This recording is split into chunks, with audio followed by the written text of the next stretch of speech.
आज जो रेसिपी आपसे शेयर करूंगी हर किसी की पसंदीदा डिश है।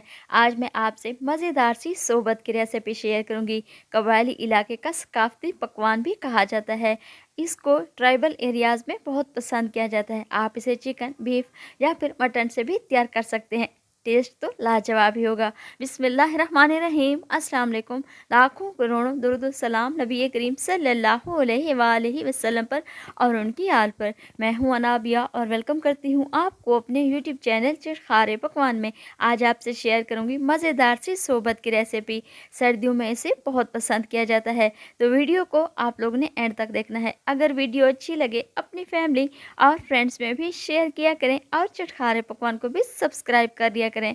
तो चलें जी, चलते हैं हम अपने किचन में और अपनी जी आज की मज़ेदार सी रेसिपी सोबत बनाना स्टार्ट कर लेते हैं। तो मज़ेदार सी सोबत तैयार करने के लिए सबसे पहले मैं यहाँ पर एक कढ़ाई ले लूँगी और उसमें मैं शामिल करूँगी 1 कप के बराबर कुकिंग ऑयल। आप इसकी जगह घी का भी इस्तेमाल कर सकते हैं।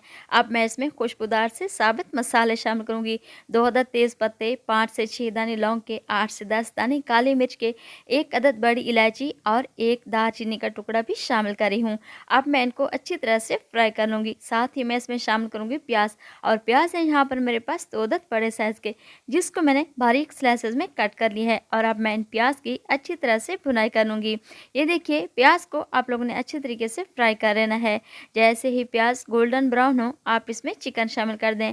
प्याज का कलर आप लोगों ने ज़्यादा डार्क नहीं करना, नहीं तो हमारे इस सालन का कलर ज़्यादा डार्क हो जाएगा। ये देखिए, प्याज हमारे अच्छे तरीके से गोल्डन ब्राउन हो चुके हैं और अब मैं इसमें चिकन शामिल करूँगी। और चिकन है यहाँ पर मेरे पास 300 ग्राम के बराबर। इसको मैं अच्छी तरह से फ्राई कर लूँगी। जैसे जैसे हम इसकी भुनाई करते जाएंगे, पिंक से इसका कलर वाइट होता चला जाएगा। आप ये रेसिपी बीफ, मटन या फिर देसी मुर्ग से भी तैयार कर सकते हैं। अब मैं इसमें शामिल करूँगी 1 चम्मच के बराबर अदरक और लहसुन का पेस्ट। अदरक और लहसुन का पेस्ट शामिल करने के बाद दोबारा मैं इसको अच्छी तरह से भून लूँगी चिकन को, ताकि अदरक और लहसुन का पेस्ट भी अच्छी तरह से फ्राई हो जाए और इसका कच्चापन भी ख़त्म हो जाए। ये देखिए, माशाल्लाह से चिकन की मैंने अच्छे तरीके से भुनाई कर ली है। और अब मैं इसमें शामिल करूँगी टमाटर। यहाँ पर मेरे पास 3 अदद टमाटर थे, जिसका मैंने अच्छी तरह से पेस्ट तैयार कर लिया है। आप इसको अच्छी तरह से पेस्ट को तैयार कर लें और चिकन में शामिल कर दें। ये देखिए, चिकन में मैंने टमाटरों का पेस्ट शामिल कर दिया है और अब मैं इसको अच्छी तरह से मिक्स करूँगी और इसे कवर लगाकर छोड़ दूँगी, ताकि टमाटरों का पानी अच्छी तरीके से खुश्क हो जाए। साथ साथ मैं इसमें कुछ स्पाइसेस का भी इस्तेमाल करूँगी। 1.5 चम्मच के बराबर लाल मिर्च का पाउडर, आधा चम्मच सफ़ेद ज़ीरा, आधा चम्मच नमक, आधा चम्मच हल्दी और आधा चम्मच के बराबर मैं इसमें खुश्क धनिया शामिल करूंगी। बस इसमें घर वाले ही मसाले शामिल करने हैं और इन्हीं घर वाले मसालों से हमारी ये सोबत बहुत ही मज़ेदार और बहुत ही टेस्टी तैयार होने वाली है। और अब मैं इसे कवर लगाकर छोड़ दूंगी, ताकि टमाटरों का पानी अच्छे तरीके से खुश्क हो जाए और हमारा चिकन भी थोड़ा सा सॉफ्ट हो जाए। ये देखिए, टमाटरों का पानी अच्छे तरीके से खुश्क हो चुका है और कुकिंग ऑयल भी ऊपर आ चुका है। मज़ेदार सा मसाला हमारा बनकर तैयार हो चुका है। आप लोग देख सकते हैं, माशाल्लाह से चिकन हमारा अच्छे तरीके से भुन चुका है। और अब मैं दोबारा इसको अच्छी तरह से मिक्स करूँगी। साथ ही मैं इसमें शामिल करूँगी 3 अदद यहाँ पर मेरे पास खुश्क आलू बुखारा है। खुश्क आलू बुखारा शामिल करने के बाद मैं दोबारा इसको अच्छी तरह से मिक्स कर लूँगी। अगर आप लोग मेरे चैनल पर नए हैं तो प्लीज़ आप मेरे चैनल को सब्सक्राइब करें और बेल आइकन को भी प्रेस करना ना भूलिएगा, ताकि मेरी हर आने वाली वीडियो आप लोगों तक सबसे पहले पहुँचती रहे। ये देखिए, माशाल्लाह से चिकन की मैंने अच्छे तरीके से भुनाई कर ली है और अब मैं इसमें पानी शामिल करूँगी। अब मैं इसमें 5 गिलास पानी शामिल करी हूँ।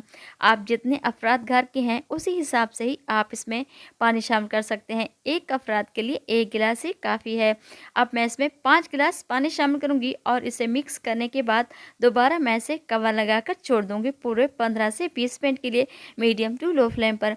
ये देखिए, पूरे 15 मिनट गुजरने के बाद माशाल्लाह से सोबत का शोरबा अच्छे तरीके से तैयार हो चुका है और अब मैं चूल्हे को बंद कर दूंगी। आप इस स्टेज पर इसका नमक भी चेक कर सकते हैं। अगर नमक कम लगे तो आप इसमें शामिल कर दें। अब मैं चूल्हे को बंद कर दूंगी और इसके ऊपर डालूंगी आधा चम्मच के बराबर खुशबूदार सा गरम मसाला। गरम मसाला डालने के बाद और हम इसके ऊपर डालेंगे ढेर सारा सब्ज़ धनिया, क्योंकि सब्ज़ धनिया इसमें बहुत ही टेस्टी लगेगा।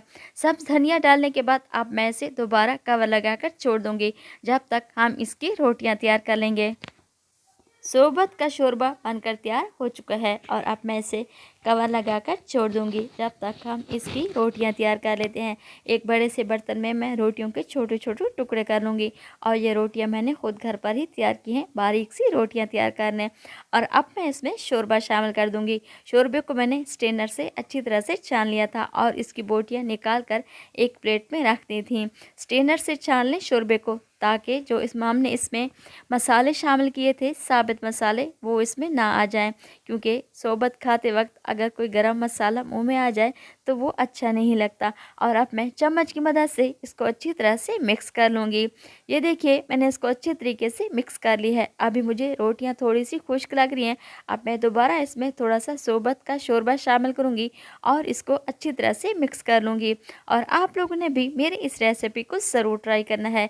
इंशाल्लाह आप लोगों को मेरी रेसिपी ज़रूर पसंद आएगी। वैसे भी सर्दियों में शोबत खाना किससे पसंद नहीं। शोबत हमारी बनकर तैयार हो चुकी है और अब मैं इसके ऊपर डालूंगी शोरबे की तरी। आप लोगों ने करना क्या है, सबसे पहले एक कटोरी में शोरबे की तरी को निकाल लेना है और फिर उसे छान लें। तरी डालने के बाद अब मैं इसके ऊपर डालूंगी ग्रीन चटनी। मज़ेदार सी ग्रीन चटनी डालें और प्याज डाल दें। प्याज डालने के बाद मैं इसके ऊपर डालूंगी खीरे। खीरे के मैंने बारीक सा कट कर लिया है।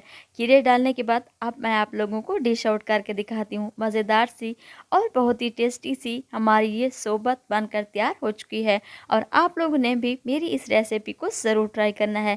इंशाल्लाह आप लोगों को मेरी रेसिपी ज़रूर पसंद आएगी। तो मिलते हैं हम अगली रेसिपी में। अल्लाह ताला आपको खुश रखे, अपने हिफ्ज़ व अमान में रखे। अनाबिया को दुआ में याद रखिएगा। Thanks for watching my video. अल्लाह हाफिज़।